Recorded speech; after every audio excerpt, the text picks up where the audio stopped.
Story 1. When my husband and I started dating, I remember that after seeing him, the muscles in my face physically hurt because my body was not used to smiling that much. Story 2.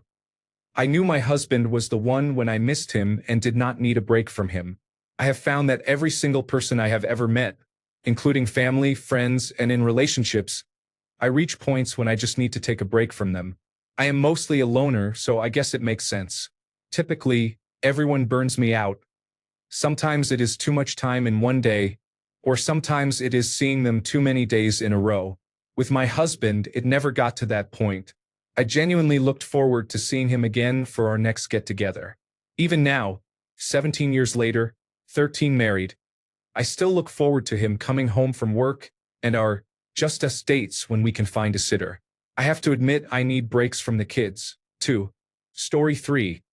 Loving someone isn't just about butterflies or love songs suddenly making sense. It's about the quiet shift in how you feel when you do things for them. It's when grabbing their favorite coffee on your busiest morning feels like a privilege, not a chore. It's when adjusting your plans to help them out doesn't spark frustration but a warm sense of joy because you want to be there for them. Love is what turns "I have to" into "I want to." It's not that everything is always easy or perfectly timed, but even when it's inconvenient, you still feel the pull to do it. Their happiness becomes part of your own, and even folding laundry or running errands starts feeling lighter just because they're on your mind. That's how you know you're not just thinking about them. You're living with them in the little moments, and somehow those moments feel like everything. The balance of love is a dance, isn't it? For many of us, giving love feels natural. Offering care, going out of our way to make someone smile, showing up when they need us most. It's how we express our feelings, how we say, "You matter to me." But receiving love, that's another story. There was a time I couldn't do it. When someone tried to care for me, I'd brush it off, change the subject, or insist, "You don't have to do that for me." Deep down, I was afraid. Accepting love felt like opening a door to vulnerability, admitting I needed someone. But love doesn't work if it's one-sided. I had to learn to let the other person in, to allow myself to be held when I was tired and reassured when I doubted. Sometimes, the hardest part of love isn't what you give. It's letting yourself receive the same care without guilt or resistance. Then there are the storms. Love isn't always light and easy. It's tested in moments when you'd rather run or shut down. I remember a time when my partner was struggling with something they couldn't put into words. They were distant, their frustration spilling into every conversation, and I couldn't fix it. All I could do was sit beside them, hold their hand, and say, "I'm here." It wasn't about solving the problem. It was about staying steady in the storm. Love isn't just in laughter and joy. It's in quiet resilience, the willingness to stay when things are messy and uncertain. Here's a lesson I wish I'd learned sooner. Knowing yourself in love matters more than anything else. I used to believe love was about finding someone to complete me, to fill gaps I was too afraid to face. But that kind of love doesn't last. It collapses under the weight of expectation. Real love begins when you know who you are, what you need, and what you can give.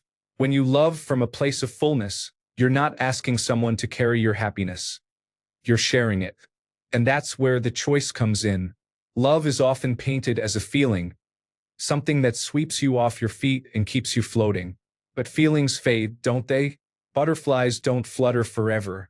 The real magic of love is in the choice to stay, to care, to nurture even when the spark feels dim. It's the daily decision to grow together, to keep showing up when it's hard, to build something stronger than fleeting emotions. Love grows in effort, not ease. Love isn't confined to romance. It's in friendships that feel like home, the family you hold close, even the way you treat yourself. It's in the call you make to a friend just to check in, the meal you cook for your parent, the quiet moment you spend forgiving yourself for mistakes. Love isn't about labels. It's about presence. It's about showing up in ways that say, "You matter to me and I'm here." Of course, love comes with risk. To love someone is to open yourself to the possibility of hurt, rejection, disappointment, loss. But that's what makes it powerful, isn't it? The willingness to risk being hurt is what makes love real. It's a leap of faith, a choice to trust despite uncertainty. And in that courage, we find the depth of love, the kind that changes us, shapes us, and helps us grow. If you want to grow in love, start with presence. Pay attention to the little moments. They're where love lives. Communicate your needs and listen to theirs. Understand your own story, your wounds and strengths, so you can love with clarity instead of expectation. Above all, embrace vulnerability. Love isn't safe, but it's worth every risk. When you let yourself love fully, you're not just creating a connection, you're creating a life that feels alive. Story 4. Your daydreams tend to include them. They are either participating in the dream, or perhaps whatever you are daydreaming about is to impress them. For example, if I have a song stuck in my head, I may daydream about playing it live with that person in the audience. Story 5. My wife died 4 years ago this coming Friday. When reminiscing about the 21 years we were married, many people ask me when I knew she was the one. My answer is always the same. We had been dating for about 6 months, and I had a major death in my family. I was 22 years old and had not experienced much death yet. I spent well beyond my monthly budget to drive to and stay for this family member's funeral.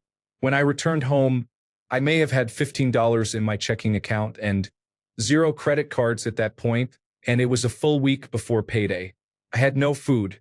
I was mentally and physically tired and emotionally drained. She took the $15 out of my wallet and took me to the grocery store where she used the entire amount to buy enough ingredients for meals until payday. She then cooked for me, cleaned my house, and stayed with me for an entire weekend, taking care of me even though I did not know how to express that I needed help and support. I was raised in a very strict evangelical Christian home where feelings were often suppressed because men were not supposed to show weakness like crying. I knew then that I absolutely loved her completely. I asked her to marry me the following month and spent 21 of the best years of my life with her. It is the small things most people do not think about. It is not always the obvious romantic gestures that mean the most. It is the kindness, empathy, and willingness to put another's needs above your own that equates to real love, in my opinion. Story 6. There are many examples. She has Crohn's disease. Her intestines perforated one night. Her white blood cell count was 37,000. The doctor said it is rare for anyone to survive once it reaches 40,000 or higher. Septic shock was mentioned, along with advice about getting affairs in order, with a certain look in his eyes. I had to go get our daughter and take her to my mother's place. I did not make it back before they took her into surgery. Once I arrived at the hospital, I could not get out of the car. I just sat there sobbing uncontrollably. I worried that one half of myself was going to die. That night, I cried for hours. The world around me was black and lifeless. Then my phone rang. My heart nearly stopped. I literally stopped breathing. I answered. She made it. That was 15 years ago, and I still cry when thinking about it. Our first date was November 18th, 1999. We got married in late September of 2001. To answer the question, it is not just one thing. It is a lifetime of little things. I have 25 years worth of good and bad memories, and every single memory includes her. She is my heart, and I am certain I will be gone if she ever leaves. Story 7. The butterfly feelings transformed into deep, warm waves of gratitude. They did not come from nowhere. Beyond the chemistry, life tested how good we were as a team. Luckily, we showed up and supported each other. I know I have fallen deeply because regardless of how much of my life he is in, I am grateful to have shared a portion of it with him. Story 8. When every other man made me feel like an object, he made me feel safe by simply hugging me the first day we met. Story 9. When I can't just move on, I usually can. When I fall hard for someone, they change my life by inspiring me to learn about something I didn't know before. I have these fragments left from my few great loves. If a person doesn't have anything to teach me, I will never really like them very much. I think I like books and thinking more than I like people. But if a person likes books and thinking too, then I can love them deeply. Story 10. I get nervous when I call them. Even though we have spoken every day for the past 4 weeks, I still miss her. Story 11. Talk is effortless. The times I have been in serious relationships, every first date was similar. We spoke for hours and did not even realize how late it was. Also, when I think of them or tell others about them, and I cannot help but smile, it is a good indicator. Story 12. You look at them. You want them to be your world. You want everything to be good for them, and you want to see them shine. Just looking at them puts a smile on your face, and you feel things that you can't explain. Not happiness, not love or obsession. They look at you, and everything is perfect in those simple moments. Every simple interaction fills your soul with all of them. Everything that you wouldn't feel for anyone else is theirs. They have you and your soul. You would give anything to see them be happy and see them excel in life. You love them. All you need in life is them. That's it. It's them. Your life is for them. Story 13. When you start craving their attention and feel like something is missing whenever they are not around. Story 14. I always think of the Oracle in the Matrix when this question comes up. Being the one is like being in love. You just know it completely. If you don't know, then you are probably not falling that hard. But that is just my take. Story 15. When you physically cannot hold in an I love you, it just bursts out of you because you feel it that much. Story 16. When you join an optional dance competition at work that will be witnessed by all employees of the company on the big stage because you want her to notice you. Story 17. Falling for someone is not the same as loving them. When we learn to love ourselves, we realize we can love anyone and should love everyone. Partnership is a responsibility. I love you all. Story 18. I saw my significant other interacting with a 6-year-old girl once, right before we started dating. He was so good with her, able to relate to her at her own level in such a positive way. I liked him a lot already. Watching him interact with a child, my heart immediately thought, he will be a great dad someday. Then, immediately after that, I thought, I want to have his babies. An hour later, he asked me out. Now we are engaged. Story 19. When I want someone to be happy, even if they did not choose me, it helps when the expectation of a relationship is not possessive. People I love should be happy, and hopefully I can contribute to that. Story 20. When I start to get genuinely excited about making others happy without any consideration of what they might do for me. Story 21. You know you have fallen hard for someone when their happiness starts to matter just as much as your own, or even more.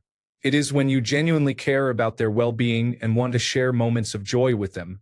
You might start thinking about them when they are not around or feel their absence deeply. Physical touch or just being near them might give you a sense of peace and comfort, and you feel eager to create memories together. It is also when you start compromising on things because their happiness becomes intertwined with yours.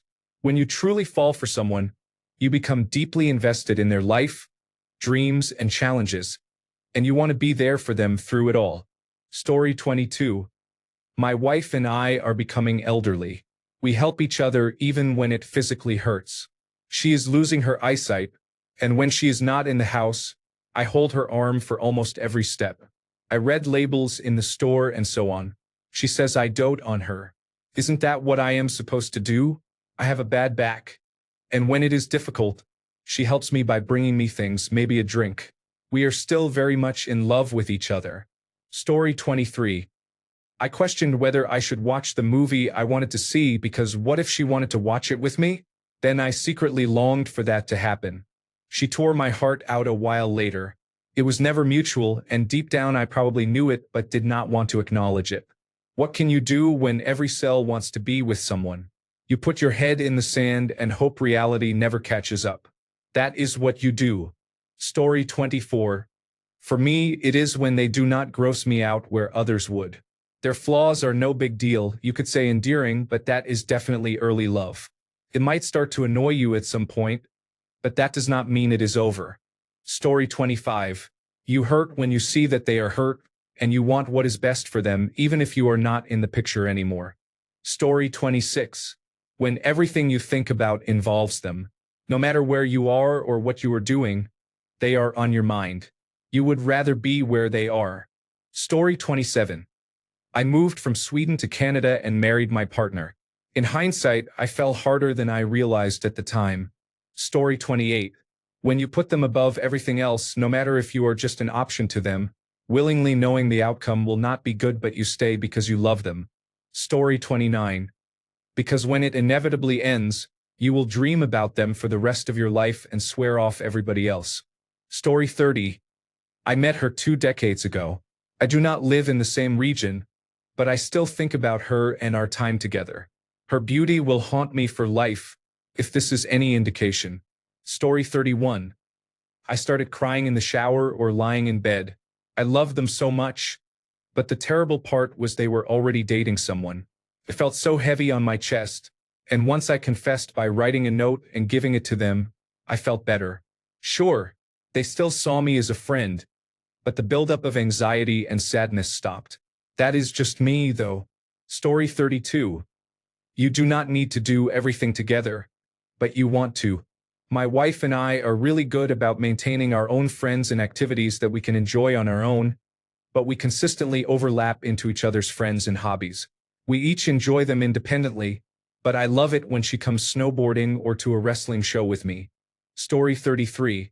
When you are apart, the quality of your sleep decreases, not because you are worried, but because you are not as comfortable as you are used to being. Story 34. You may only get struck by lightning once or twice in your life, but when it happens, it absolutely takes your breath away. Your heart skips a beat, and you feel like you will go blind every time she leaves the room. The heartache is permanent. Story 35. Every time they talk, no matter what they are saying, you will listen as if it is the world's most important speech. Story 36. You just know. I started saving for our wedding after the second or third date with my wife. I knew she was the one I wanted to make happy for the rest of my life. Story 37. Because I changed myself to better her, it destroyed me mentally because she was my first puppy love. Love is blind and can cause a lot of pain, but I would have done much more for her. Story 38. I have texted her every few months to check on her. I have wanted to hang out with her more than anyone else, and I once sent her a random message telling her how awesome she is. Story 39. It's been almost 20 years since I last saw her. I still catch myself thinking about her every so often and wondering if things had been just a bit different. Would we be together? I know it is pointless. That ship sailed a long, long time ago. But still, I just cannot help but wonder. Story 40. Based on my experience, it is when I cannot get her off my mind and I want to see her all the time. Story 41. You do not care if they feel the same way, and you can enjoy their company regardless. It sounds counterintuitive, but it is not. Story 42. Whenever he walks into my workplace, my breathing literally changes. I start to pant, and my heart beats rapidly.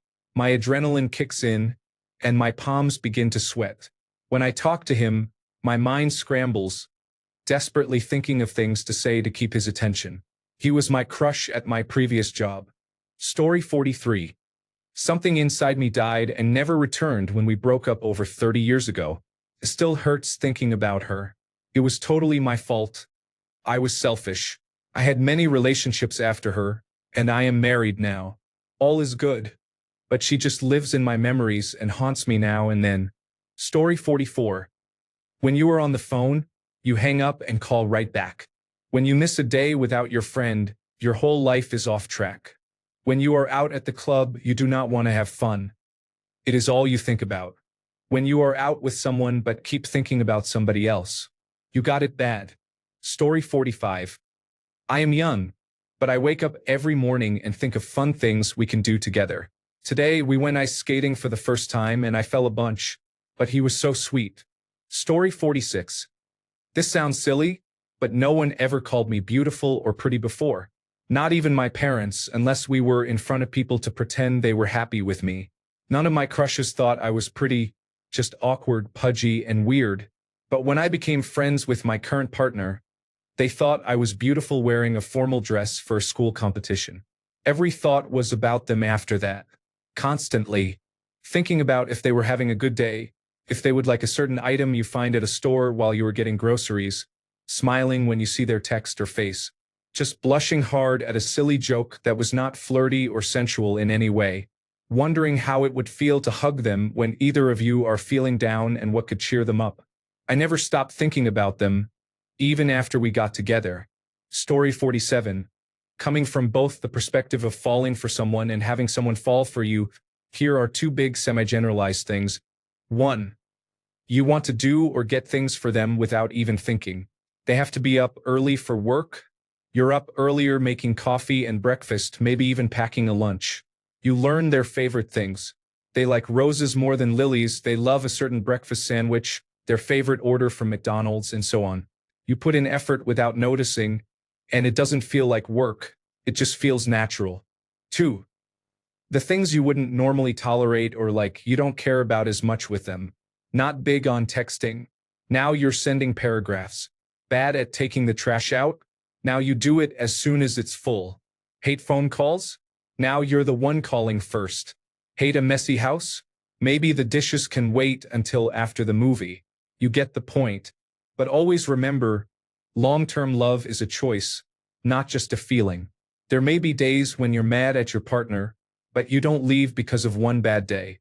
You may not forever be desperately, madly in love like a teenager, but that doesn't mean the love has died. It just means you have grown and morphed together into something bigger, better, and hopefully more mature. Story 48. Why do people delete their replies? It is very annoying to see a post with good comments underneath, but the main post is not there. This is literally happening in every subreddit now. Story 49. You still wake up at night with a pounding heart, sweaty, completely heartbroken because you lost the love of your life, even after almost 7 months since the breakup. Story 50. When you realize how much pain you forgave and had to endure, and how bad of a person they were after they did the ultimate thing to ruin everything, it is now up to you to move on and accept that they did not love you at all. Story 51. When you do not even need to see their face. When you sell all your belongings and fly 20,000 kilometers to Mexico to be with them after only knowing them for 4 months online, even though you have trust issues. When you marry them a month later and start trying for a baby. When 1 year later you still cannot get over how amazing they are. When you cannot imagine life without them and tear up whenever you think about it. When you would nonetheless support them if they wanted to leave. Call me crazy, but you cannot say I did not fall hard. Story 52. After all these years have passed, I still sometimes think about him and wonder what if things had gone differently.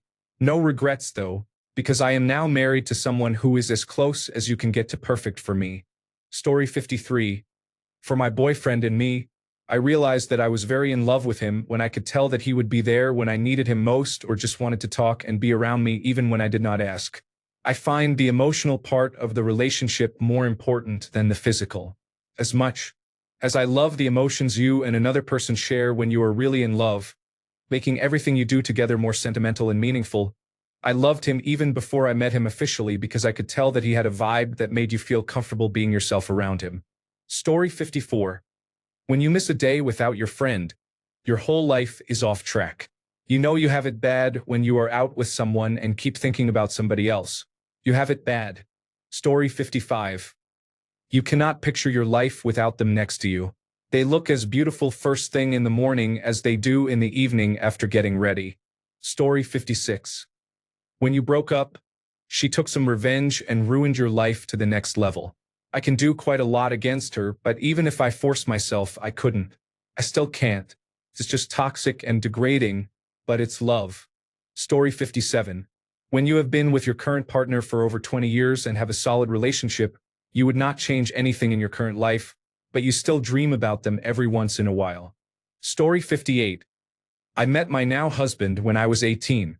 I knew within months that he was my person and that I was going to marry him.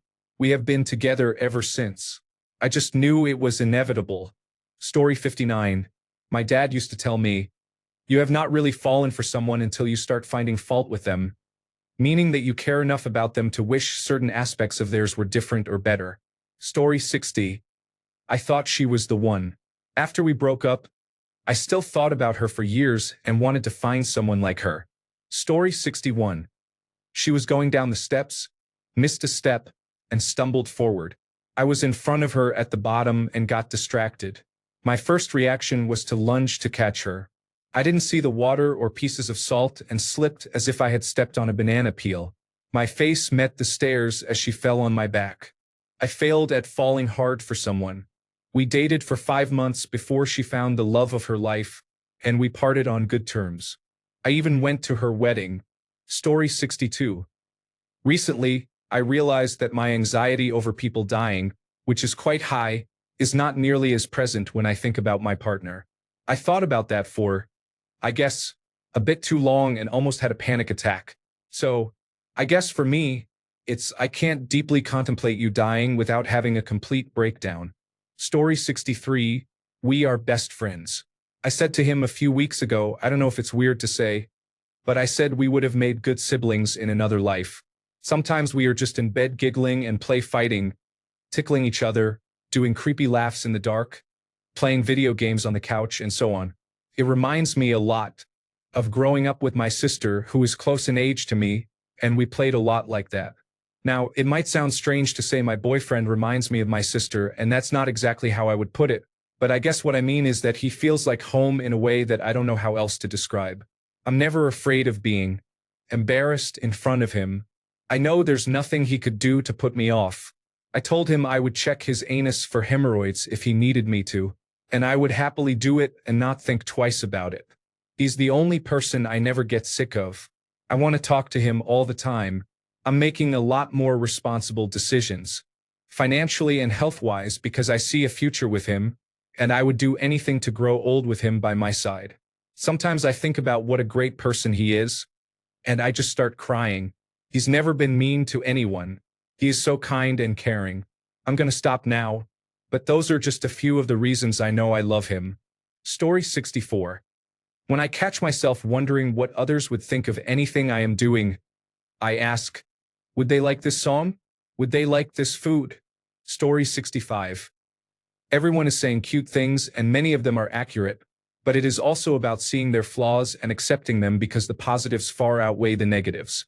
Story 66. When you feel like they are your world and you want them to be successful, that you would donate an organ for them. Story 67. When food does not taste as good as when they are with you.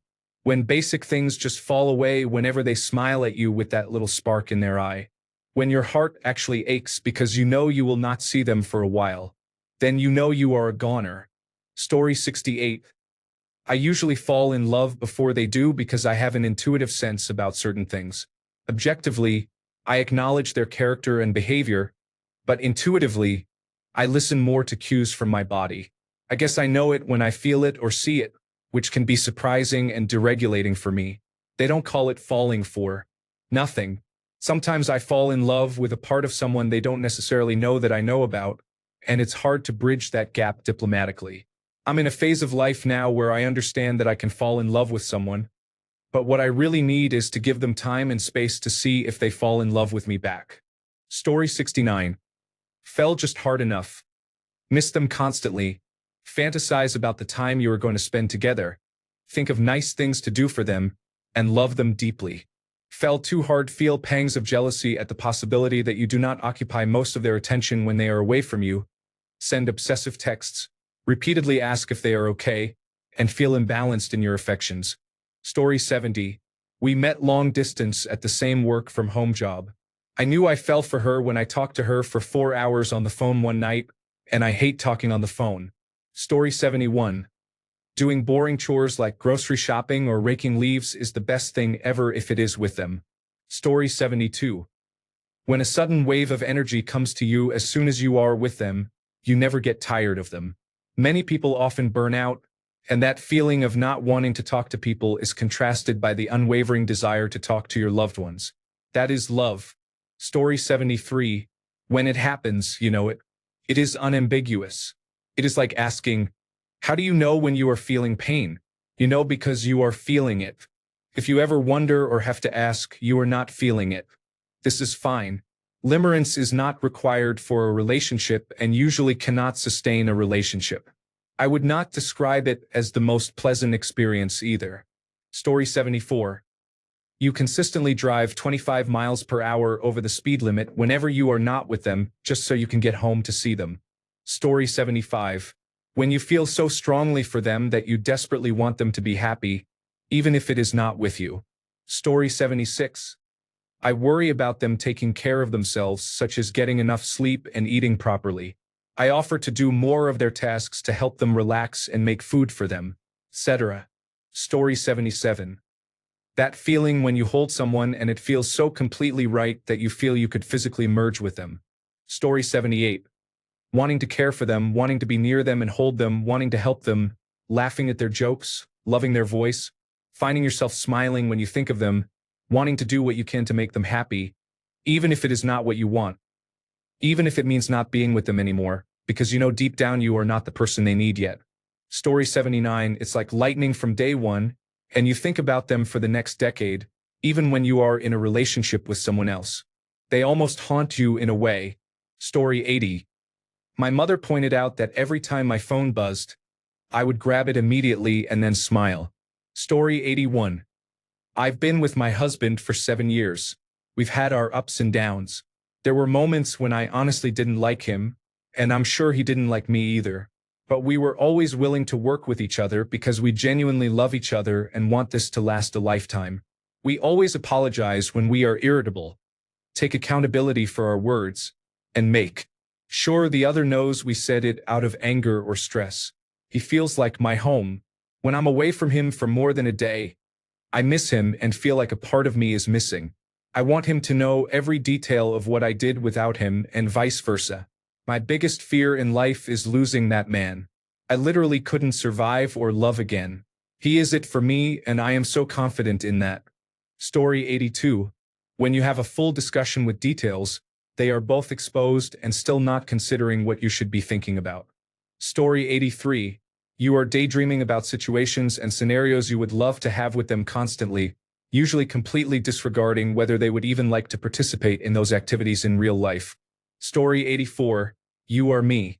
Your girlfriend is maybe the smartest person you know.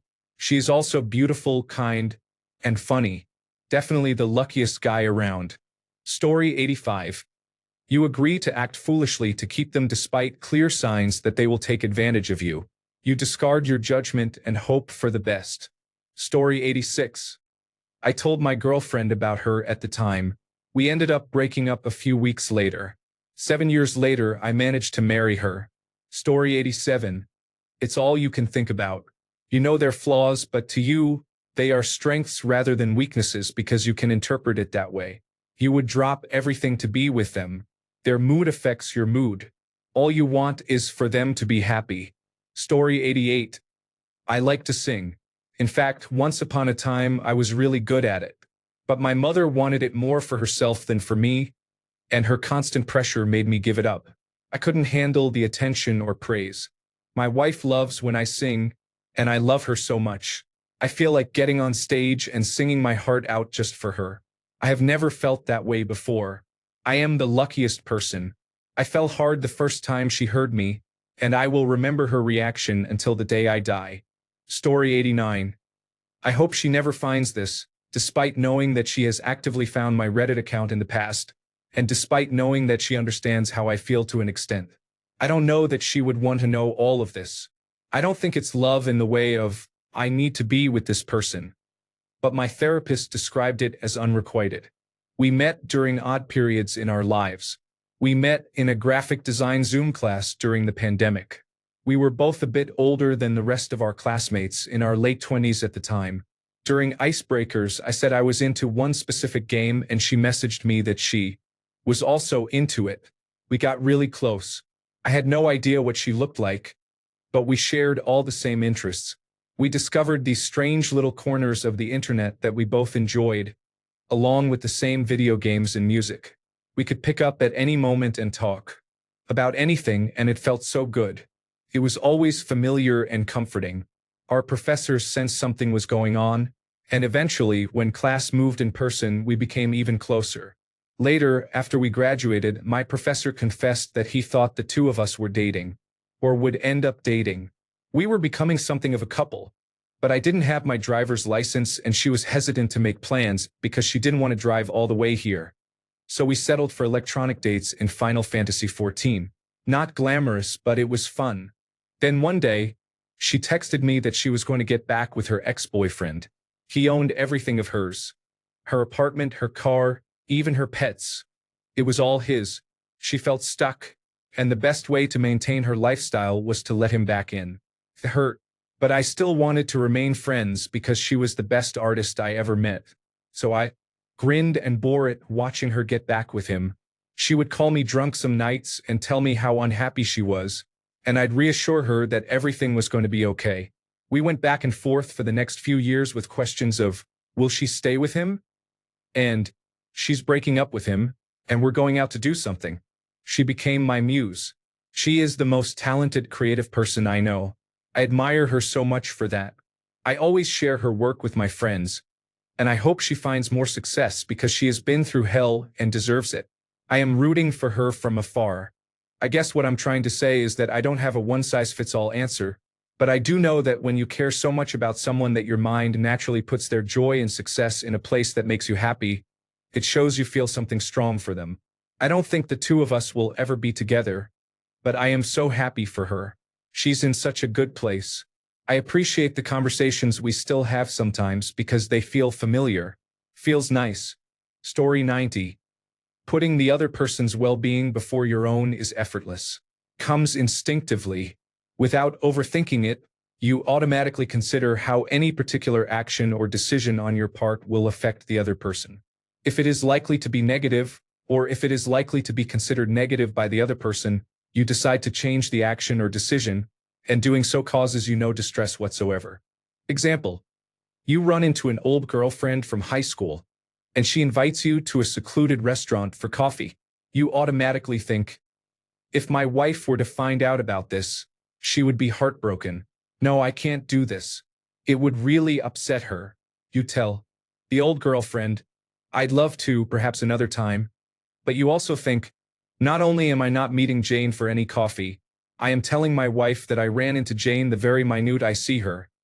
To ensure that your wife hears it from you and not from somebody else. I did not think this way when I was younger, but without any prompting from anyone, I now understand that one never betrays one's partner, not even in the slightest degree. Story 91. I did not need an alarm clock anymore because I just wanted to wake up to spend the day with her, even if she was already right there next to me. Story 92. When I am around my wife, my mind becomes calm, and my heart and stomach flutter a bit. Honest, it happens a lot. Thinking about not having her around makes me sad, and thinking about having her around makes me smile. So things like that. Story 93. It is one of those things, when you experience it, constant thoughts and a strong eagerness to be with them. Story 94. You want to protect him, help him, and make his life a little easier and better. You want to encourage him. You miss his voice after one day apart and miss hearing what he has to say. He is the first person you want to tell when you receive good or bad news. He makes you feel special, loved, beyond a best friend, a true partner. He wants you to be the best version of yourself and is comfortable seeing you grow and change slightly. The thought of him dying is terrifying. I have been married to the love of my life for over 20 years, and I hope he dies before me because I do not want him to grieve me and experience that pain. True love does not merely touch the surface. Story 95. After all the time and signs you thought you saw, the reality hits you like a truck when you see she is holding hands with another. Story 96. I know I have fallen hard for someone when I can tell them how I am upset without any hesitation, and I know that it will be received with validation and empathy. Story 97. Everything seems brighter with them, and any success or achievement feels dimmer when they are not around. Of course, you still feel happy. It's just better when they are around. Feels like a warm, fuzzy glow. Story 98. Can't get them out of your head. You bring them up as a connection to the topic at hand. Talk a lot about them. I found mine 20 years ago. Unfortunately, she liked the bad guys. In all that time, I still have not gotten over her. Story 99. It's in those quiet moments that it hits you. Even in the middle of a crowded room, surrounded by people and good vibes, all you can think about is them. You're happy, sure, but something feels incomplete. You just want them there with you, sharing the moment. No amount of fun or excitement compares to the feeling of simply being near them. They're the one thing that makes everything else feel right. When someone's presence matters more than anything, and you know you can live without them but don't want to, that's when you've really fallen. It's not just about romance. It's about realizing they've quietly taken a piece of your heart, and you wouldn't trade it back even if you could. Story 100.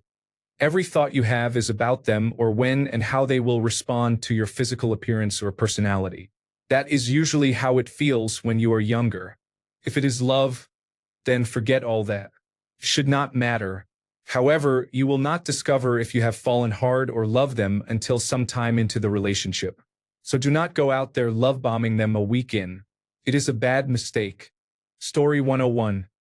People pointed out how happy I was. My parents, siblings, roommate, coworkers. It wasn't always easy, but it felt safe, like I was finally seen. Story 102. Okay, I know this was posted a number of hours ago, but still. I knew I had fallen for a friend of mine a few months after we met. We just clicked on everything. We had the same kind of humor and the same sort of interests.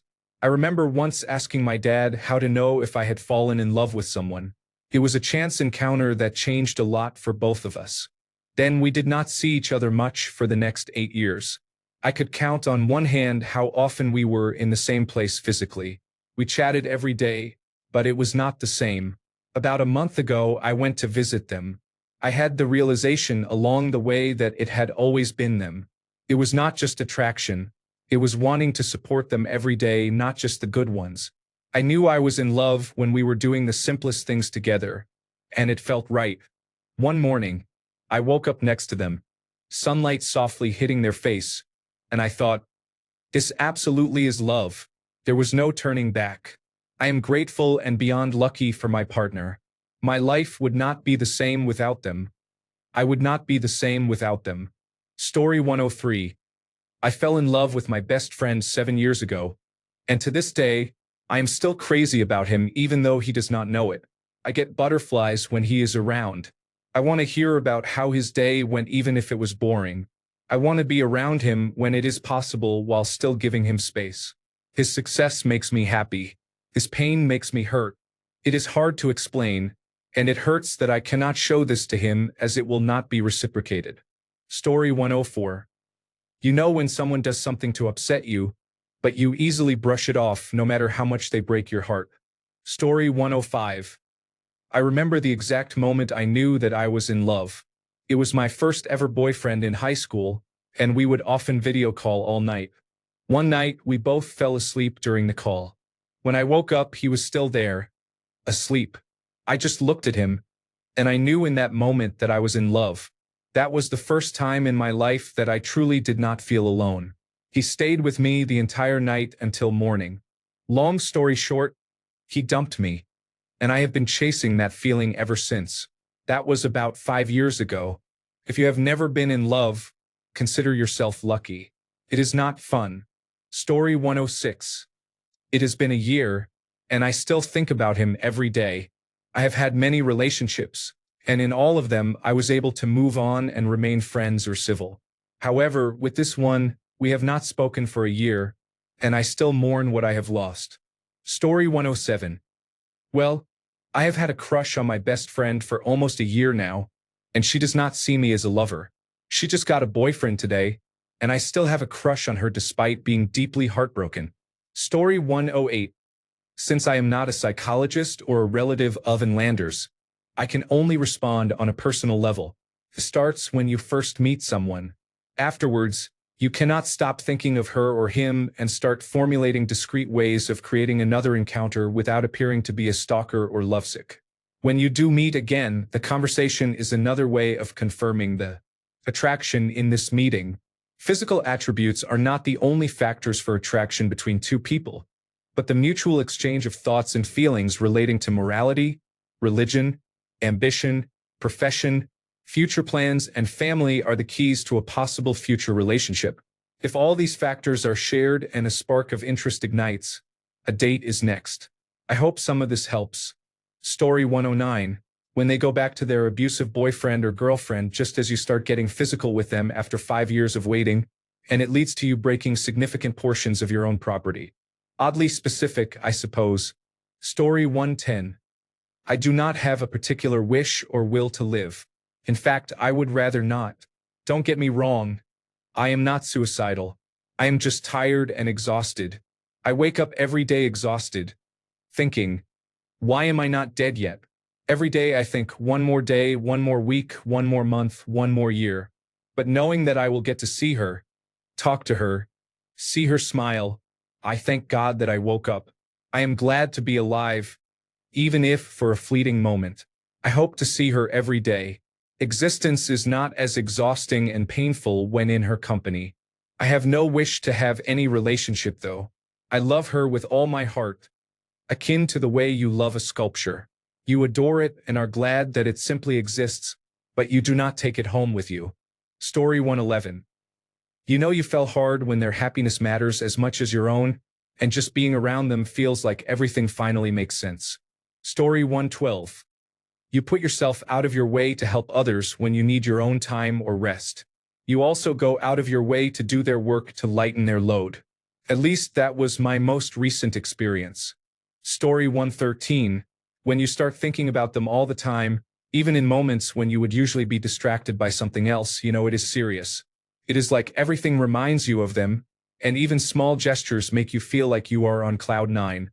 You start caring about their happiness so much that you would do anything to see them smile. I would say it is when you just know without a doubt that you would be happy making them your priority. Story 114. When I do something for them where they are really unpleasant and messed up, but I still want to have intimacy. Story 115. You will know after the initial honeymoon and infatuation period. After that time, you will start seeing all of the flaws of the individual. If you still accept the individual and feel strongly for them even after knowing all of their flaws, then you have fallen hard for the person. Story 116. You know you have really fallen for someone when their happiness starts to matter more to you than your own, and you catch yourself thinking about them even when you are not together. Story 117. At our Starbucks, there is a shelter nearby. Our manager developed feelings for a homeless young man, just barely 18 years old. I imagine he had a terrible home situation. He spent a lot of time in the store doing schoolwork. Then he stopped coming, and we could tell our manager was worried. Honestly, all the employees were a bit concerned as well, but we encouraged her with concerned expressions. He started showing up again, though not as regularly. Story 118. When you cannot stop thinking about someone even after they have blocked you, and you refuse to be with anyone else because you believe no one can replace them. Story 119. Is there any other way to fall for someone? I fell for her, but not really hard. Story 120. If someone is dramatically pushed off a 6-story building, it is the ultimate declaration of love, like a scene straight out of a Shakespearean play. Nothing says, I am falling for you, quite like risking life and limb. When they land, hopefully safely, they can then proclaim, I knew I was falling for you, because they actually were falling for you. It is love at its most extreme, where romance meets high-stakes drama. Thanks a bunch for sticking around till the end of the video. Remember to subscribe, and until next time, stay awesome and goodbye.